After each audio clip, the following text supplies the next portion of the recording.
আসসালামু আলাইকুম বন্ধুরা, আমরা যেদিনই ভিডিও তৈরি করার সময় পাই সেই দিনই কোনো না কোনো ঝামেলায় পড়ি। আজকে আমরা প্রায় ফুল সদস্যই আছি, তো আমরা আজকে নতুন একটা সিদ্ধান্ত নিয়েছি, একটা ছোটো নাটিকা তৈরি করব।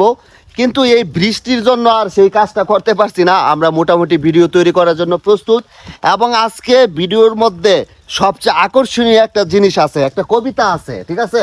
এই কবিতার ডায়লগটা অবশ্যই হলো বাবুর, সে ডায়লগটা দিবে। এবং যে জমির মালিক দেখতে পাচ্ছেন, সে হলো জমির মালিক, এবং এই যে দেখতে পাচ্ছেন, সে হইলো মাতবর রূপে মাতবর, সবচেয়ে বড় মাতবর আব্দুল ফাহাদ সাহেব, ঠিক আছে? আর আমি হইলাম একজন মাতবর, ঠিক আছে? আজকে কিন্তু জটিল কঠিন মাতবর আছে, কিন্তু জটিল সমস্যার সমাধান করব। আর কবিতাটা কি? খেলা হবে।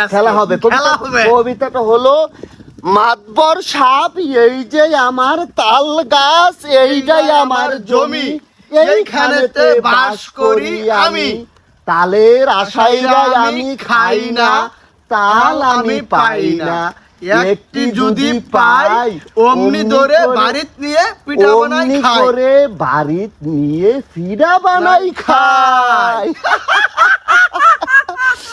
বন্ধুরা, সবাই আমাদের সাথে থাকবেন, আমাদের পেজটা ফলো দিবেন, লাইক করবেন, কমেন্ট করবেন, শেয়ার করবেন। সকলের কাছে এই করজোড়ে অনুরোধ থাকলো। আর বিনোদন দেওয়ার জন্য আমরা তো অবশ্যই আপনাদের সাথে আছি। ধন্যবাদ। আসসালামু আলাইকুম।